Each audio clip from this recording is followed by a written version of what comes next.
Hello friends, मैं हूँ आपकी अपनी सुनो थोड़ा। और आप सुन रहे हैं मेरे साथ ये हॉरर स्टोरी पुरानी हवेली का रहस्य पार्ट 5। आपने इस कहानी के पिछले पार्ट्स को अपना प्यार दिया, उसके लिए आपका धन्यवाद। उम्मीद करूँगी कि आगे भी इसी तरह आप मुझे अपना प्यार देंगे। इस कहानी के पिछले पार्ट्स में आपने सुना किस तरह रुबीना नाम की एक लड़की एक हवेली में रहते हुए एक तांत्रिक की बातों में फंस जाती है, और ये भी जाना कि वो हवेली एक राजा की होती है और एक डायन जो उस हवेली में रहती है वो किस तरह राजा और उसके बेटों को ख़त्म कर देती है, और रुबीना के दादाजी किस तरह उस डायन को कैद करा देते हैं। और अगर आप लोगों ने इस कहानी के पिछले पार्ट्स नहीं सुने हैं तो डिस्क्रिप्शन में दिए गए लिंक पर क्लिक करें और देखें पुरानी हवेली का रहस्य पार्ट 1, 2, 3 एंड 4। अब सुनते हैं आगे क्या होता है रुबीना के साथ। उसके कुछ दिन बाद रुबीना के दादाजी की तबीयत कुछ ठीक नहीं चल रही थी, और रुबीना की दादी कुछ ऐसे काम करती थी जो कि उसके दादा को नहीं पसंद था।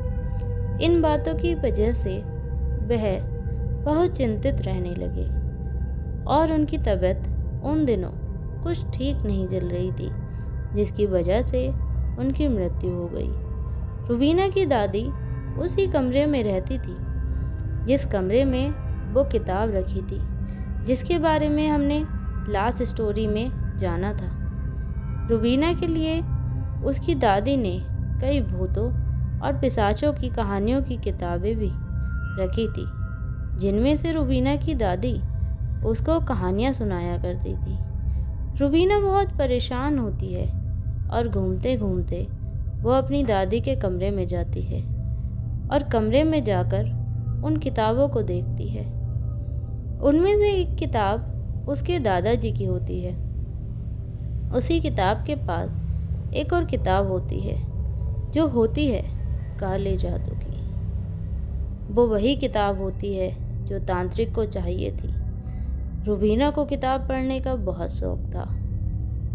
उनमें से वह अपने दादा की किताब उठाती है, और जैसे ही उसने किताब को खोलकर पढ़ना शुरू किया तो वह देखती है कि किताब में लिखा है एक महल में एक राजा रहता था, और इसी महल में एक दासी थी जो देखने में बेहद खूबसूरत थी।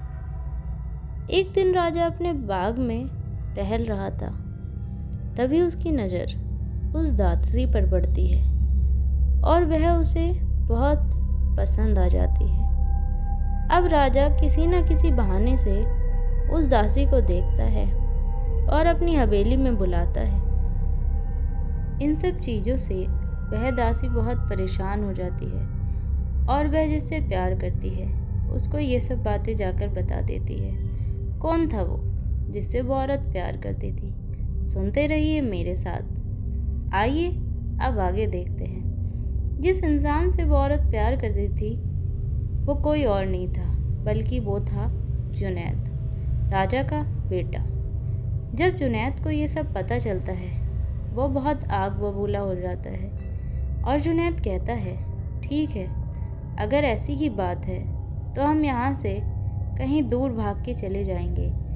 जुनैद उसको एक रात हवेली में बुलाता है, और ये बात राजा को पता चल जाती है कि उसका लड़का जुनैद उस औरत को यहाँ से अपने साथ भगाने की साजिश रच रहा है।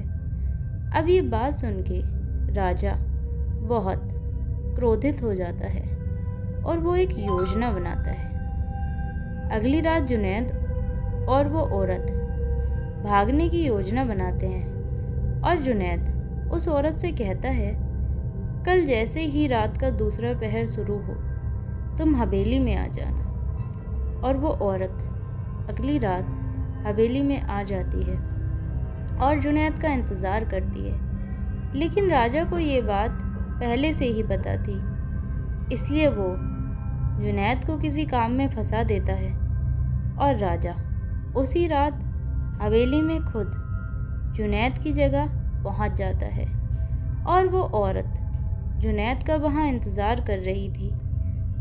जैसे ही वो औरत जुनैद की जगह राजा को देखती है, वो बहुत डर जाती है और वो सोचती है कि जुनैद ने मेरे साथ धोखा किया है, और उस औरत को राजा वहीं जला देता है। काफ़ी दिन बीत जाते हैं। ये बात जुनैद को पता नहीं चलती है कि उसकी प्रेमिका मर चुकी है।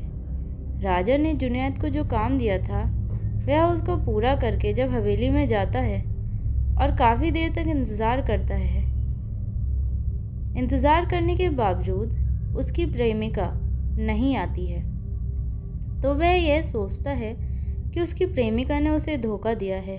ये सोचते सोचते काफ़ी दिन बीत जाते हैं और जुनैद का उससे कोई कांटेक्ट न होने के कारण वह सारी चीज़ों का पता करता है, लेकिन ये बात किसी को भी नहीं पता थी। सिर्फ रुबीना की दादी यह जानती थी, क्योंकि वह एक सैनिक की पत्नी थी और वह उसी हवेली में रहती थी और उसने ये सब बातें अपनी आंखों से देखी थी। इस बात को रुबीना की दादी जुनैद को बता देती है। अब जुनैद गुस्से में राजा का सबसे बड़ा दुश्मन बन जाता है और उससे उसकी सारी ताकत और ओहदा छीनने की योजना बनाता है। क्या जुनैद को राज्य मिल पाएगा? क्या रुबीना कभी तांत्रिक के मकसद को जान पाएगी? क्या रुबीना तांत्रिक के चंगुल से निकल पाएगी? सुनते रहिए मेरे साथ कहानी के अगले पार्ट में। जो लोग कहानी को सुन रहे हैं, प्लीज़ आप लोग मुझे कमेंट में बताओ कि आप लोगों को ये स्टोरी कैसी लग रही है, और इस वीडियो को लाइक करें, शेयर करें, चैनल को सब्सक्राइब करें, जिससे मेरी कहानी पुरानी हवेली का रहस्य सबसे पहले आप तक पहुँचे। Like and subscribe and thanks for watching my video.